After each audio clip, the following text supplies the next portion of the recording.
As has already been said, Canadian democracy is in distress. I'll just give you a couple of quotes and then get into the main presentation. The Law Reform Commission of Canada has said, quote, "For the past decade or so, Canada has been in the grip of a democratic malaise, evidenced by decreasing levels of political trust, declining voter turnout, increasing cynicism towards politicians and traditional forms of political participation, and growing disengagement of young people from politics." Tom Flanagan, who, as you may know, managed both of Stephen Harper's leadership campaigns, said the following, quote, "A party which can always count on winning is likely to become unresponsive and even corrupt." Of course, he was talking about the federal Liberals, but we can make this generalization and apply it to Alberta. Our organization, as Nancy has said, is a grassroots organization devoted to reducing our democratic deficit. And one of our aims is to encourage the provincial parties with similar platforms, which are the Greens, Liberals, and New Democrats, to agree that whichever one of them seems to have the best chance in a particular riding would run unopposed by the others in an election. We call this the non-compete strategy. This has not yet been generally accepted.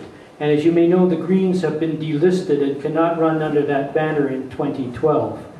But our fallback plan is to encourage these parties in the medium term, if they do insist on presenting a full slate, to run only token candidates and not campaign in constituencies where the other party is stronger.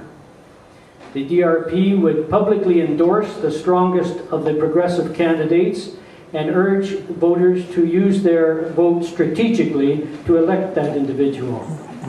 And under either of these plans, if the seat totals of these parties did exceed that of the Conservatives, we would expect a coalition government to develop a set of policies, including some form of proportional representation, which is, by the way, one of our main objectives, to change the first-past-the-post system, so that the percentage of votes cast more closely reflects the actual percentage of seats that party wins in the legislature. Well, I'm about to present a slideshow to show, first of all, the election results from 2008, which we are all nauseatingly familiar with, and then speculate what might have happened if our non-compete strategy had been used. I then want to speculate in a kind of blue sky manner what it might happen in 2012 if that strategy were used. But first, a couple of extra comments. We noted that 41% of the electorate ended up voting. And that meant that when Conservatives got 52.6% of the votes, that really is 21% of eligible voters. So we needn't be hypnotized by their massive mandate. Most political organizers believe that if you brought all those people out and they did vote, they would divide up in precisely the same percentages as the voters who actually turned out. This is because there's two different theories that cancel each other out. One, that the Conservatives, in this case, were complacent and didn't get out their votes, therefore a lower turnout. And two, opposition voters knew it was hopeless, no point in turning out, so they didn't come out. Hence, a minority came out, and hence we have this situation. But my impression from this campaign in 2008 was that the Conservatives did everything they could to get every single of their voters out, because even the Calgary Herald, halfway through the election, was suggesting they might only win a minority. So I think they ran frightened, got their vote out, and therefore, if more than 40% had come out to vote, I believe that a larger number of those would have been opposition voters. But we'll never know. And all we can do is hope that something, somehow, will happen to turn on the public of Alberta to realize that elections do matter. Who wins does matter, as we've seen from the policy mix that we have seen from the last many years. Now, I just want also to stress that the DRP is not a new political party, nor are we calling for one. We are not calling for a merger of parties. We are envisioning a two-election arrangement where Greens, Liberals, and New Democrats agree on the non-compete strategy. Now, since the Greens can't run in 2012, that leaves the Liberals and New Democrats the opportunity to do this. The Alberta Party is still a big question mark, and the Vision 2012's desire to run independent Greens is still just in concept stage. If that does happen, then they would be given the opportunity to cooperate as well. Last thing I want to mention before we get into the visuals is that the negotiation of exclusive candidacies would need compromise and cooperation and good faith negotiations. And since we support proportional representation, we would suggest that we look at the 2008 percentages and give roughly the same set of votes to each, or exclusive candidacies.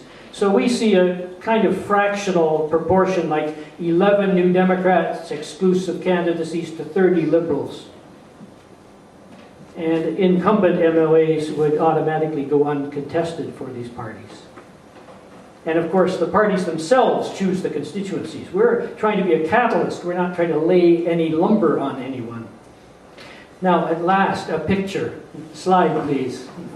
Here's the distribution in the legislature after March 2008. And we all know the Conservatives won 72 seats, Liberals 9, New Democrats 2, and other opposition parties, although they got substantial numbers of votes, got frozen out. The next slide, keep this proportion in mind. The next slide shows the percentage of votes won by each party. So here we are reminded again that 72 seats were elected with only 52.6% of the votes cast, and 47.4% of the opposition votes turned into only 11 seats. We believe this democratic deficit must be corrected. Next slide. Here is a list of ridings from 2008 where the combined Liberal, Green, and New Democrat vote exceeded that of the victorious Conservative. 12 seats where non-compete would have, in principle, seen the opportunity for an opposition member to be elected. We don't know whether everyone would have found it possible to leave their own bailiwick and vote for another party strategically, and even if their own candidate were not on the ballot. But if they had, the Conservative opposition in the legislature in 2008 could have looked like this. Next slide. So, today's opposition under non-compete could be twice as big as it is now. Now there's also hope that in 2012, the next election, that another dozen seats were close enough that a single candidate, combined volunteers, and combined fundraising could yield an opposition victory to the Liberal or New Democrat in the next election. Next slide. Now let's take a look at where these seats are. Of course, at last we've come to Calgary, where there's some hope, and Edmonton, but note in the Hat and Red Deer as well. And we have Banff Cochrane there, where the Greens did very well, although they did not stand second, but perhaps they should get a shot in a future election. Now, I have another slide, next please, where there are 6 more possibilities with somewhat less favorable numbers, but with the same theoretical possibility. And note here that 5 of them are in Calgary.